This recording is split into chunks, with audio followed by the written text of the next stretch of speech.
Cerita ini pernah terjadi di Inggris sekitar tahun 40-an. Cerita tentang pembunuhan berantai yang dilakukan oleh John George Hay, atau juga yang terkenal dengan sebutan The Acid Bath Murderer. John Hay kecil tumbuh di lingkungan keluarga yang sangat religius. Dia adalah seorang anak yang cerdas. Bahkan diceritakan, ia berhasil memperoleh beasiswa selama tahun-tahun di sekolahnya. Namun menginjak usia dewasa, John Hay menjadi pribadi yang bermasalah.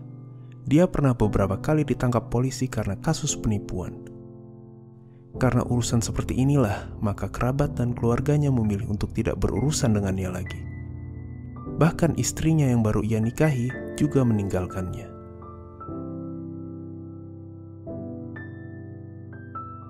John Hay pertama kali dipenjara pada tahun 1934 karena kasus penipuan. Dia dihukum 2 tahun kurungan penjara. Setelah menjalani hukuman 2 tahun tersebut, ia kembali melakukan kejahatan yang sama. John Hay adalah seorang yang mahir dalam menarik simpatik orang.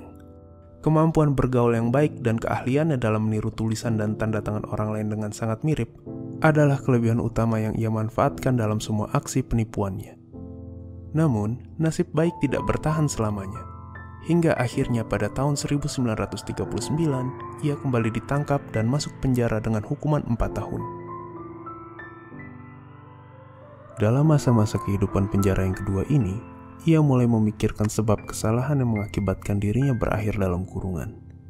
Ia menganggap bahwa membiarkan korbannya hidup adalah kesalahan besar yang membuatnya kembali ditangkap karena laporan korban. Maka, muncullah ide tentang penghabisan nyawa korban dengan maksud agar bisa melepaskan diri dari pelaporan korban.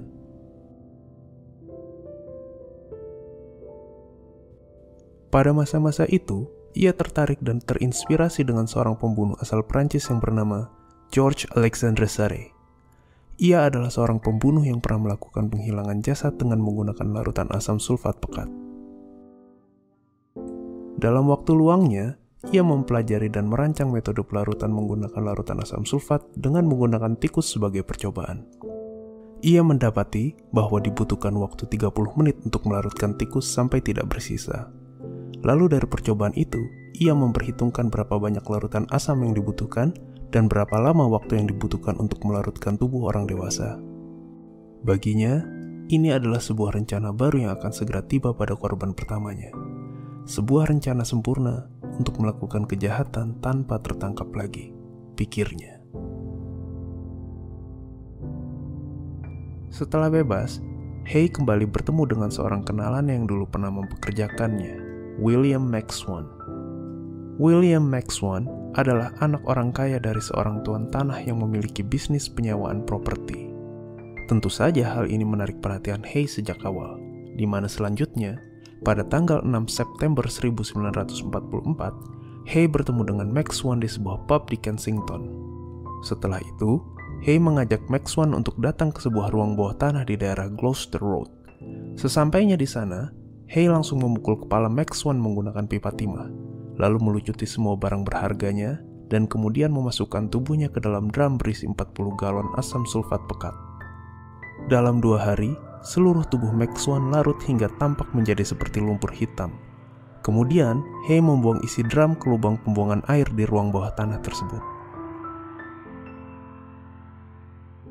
Dengan kemampuan yang meniru tulisan dan tanda tangan, Hay selanjutnya menguras habis uang tabungan Max Swan yang ada di bank, dan lalu memalsukan surat atas nama William Max Swan yang ia kirimkan kepada kedua orang tuanya, Donald dan Amy Max Swan.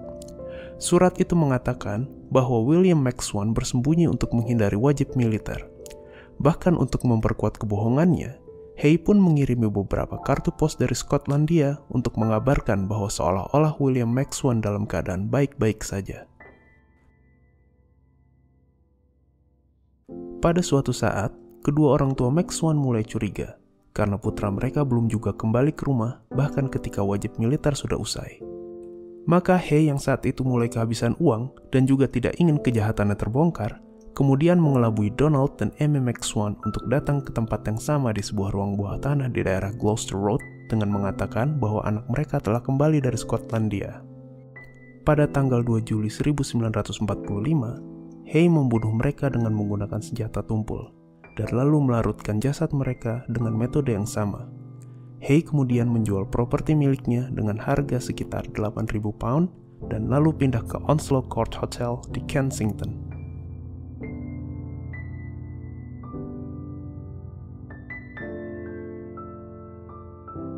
Setelah melakukan 3 pembunuhan, kemudian Hay menyewa sebuah bengkel kecil di Leopold Road dan memindahkan semua drum dan larutan asam sulfat yang sebelumnya berada di ruang bawah tanah di Gloucester Road.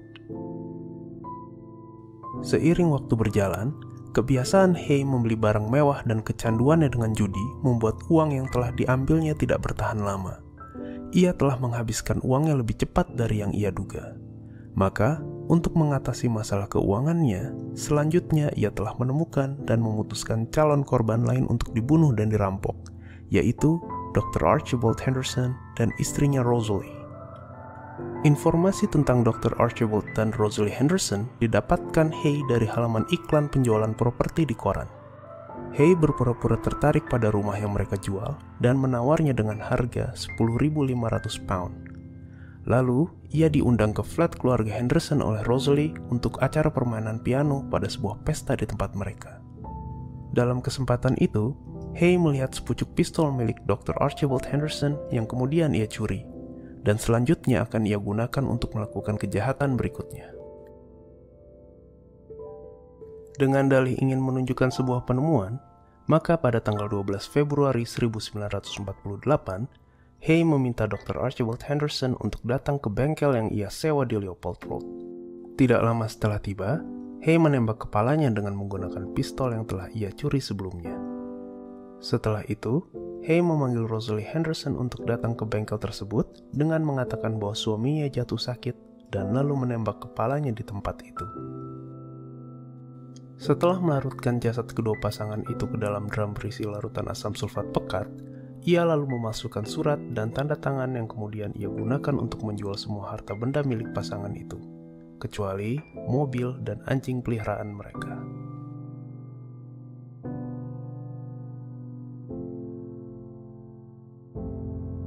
Olive Durant Deakin adalah seorang janda kaya yang kebetulan adalah sesama penghuni Onslow Court Hotel di Kensington. Hay menyebutkan padanya bahwa dirinya adalah seorang engineer dan pengusaha. Mengetahui hal tersebut, Olive mengatakan sebuah ide bisnis untuk pembuatan kuku palsu. Lalu Hay mengambil kesempatan itu dan memancingnya untuk datang ke bengkelnya di Leopold Road. Pada tanggal 18 Februari 1949, Hay membunuh Olive Durant Deakin dengan menembak lehernya dari belakang, lalu melucuti barang-barang berharganya, termasuk mantel domba Persia yang dikenakannya. Lalu setelah itu, memasukkannya ke dalam drum berisi larutan asam sulfat pekat. 2 hari kemudian, Constance Lane, sesama penghuni Onslow Court Hotel dan sekaligus seorang teman dari Durant Deakin, merasa khawatir karena sudah tidak melihat temannya itu sejak beberapa hari yang lalu. Kemudian, ia menceritakan hal ini kepada Hay. Hay mengatakan bahwa sejak beberapa hari ini, ia belum bertemu lagi dengannya. Karena sampai pada hari selanjutnya perempuan itu tidak kunjung kembali, maka Constance Lane mengajak Hay ke kantor polisi untuk melaporkan kejadian tersebut. Lalu investigasi pun dimulai. Penyelidikan polisi mengarah kepada Hay. Hal ini disebabkan karena polisi mendapatkan informasi dari sebuah toko perhiasan yang mengatakan bahwa ada seorang laki-laki yang telah menjual perhiasan dan laki-laki tersebut mirip dengan ciri-ciri Hay. Setelah diperiksa, polisi meyakini bahwa perhiasan tersebut adalah milik Olive Durant Deakin. Dalam pemeriksaan, Hay dengan tenang mengakui perbuatannya dan mengatakan bahwa Olive Durant Deakin sudah hilang tidak bersisa di dalam sebuah drum berisi larutan asam. Ia juga mengatakan bahwa ia telah membuang seluruh isi drum ke tanah di belakang bengkel yang penuh dengan sampah rongsokan. Hay terpaksa melakukan ini karena bengkel yang disewanya tidak memiliki lubang pembuangan air. Polisi kemudian segera menggeledah bengkel kecil tersebut dan menemukan beberapa wadah besar bahan kimia yang telah kosong. Lalu ditemukan sebuah tas milik Hay yang isinya adalah pistol, paspor, dan secarik kertas tanda terima pencucian mantel domba Persia milik Olive Durant Deakin. Setelah itu, polisi juga memeriksa tanah di belakang bengkel yang penuh dengan sampah rongsokan. Di tempat inilah ditemukan bagian dari tubuh Olive Jordan Deacon yang belum terlarut sempurna oleh cairan asam, seperti gigi palsu, pecahan tulang, dan batu empedu Nyonya Jordan Deacon. Atas semua bukti ini, kemudian Hay ditangkap dengan tuduhan pembunuhan, dan kala itu ia mendapat julukan The Acid Bath Murderer. Dalam persidangan, Hay tidak ragu mengakui telah melakukan serangkaian pembunuhan. Namun ia mengatakan bahwa pembunuhan itu ia lakukan dengan tujuan agar dapat meminum darah korban. Pengakuan ini ia lakukan di persidangan dengan maksud untuk menunjukkan bahwa ia memiliki gangguan jiwa sehingga ia bisa menghindar dari hukuman. Atas dasar pembelaan tersebut, persidangan berjalan selama beberapa bulan, hingga akhirnya dipanggillah beberapa psikiater untuk membuktikan apakah Hay memiliki gangguan jiwa atau tidak. Pada sidang terakhir, akhirnya terbukti bahwa Hay tidak memiliki gangguan jiwa. Maka Hay divonis bersalah atas pembunuhan dan hakim menjatuhinya hukuman mati. Pada tanggal 10 Agustus 1949, John George Hay dihukum gantung yang dilakukan oleh seorang eksekutor terkenal bernama Albert Pierpoint. Lalu jasadnya dikubur di dalam tanah penjara. Demikianlah sebuah kisah pembunuhan berantai yang pernah terjadi di Inggris. Sampai jumpa lagi dalam cerita selanjutnya.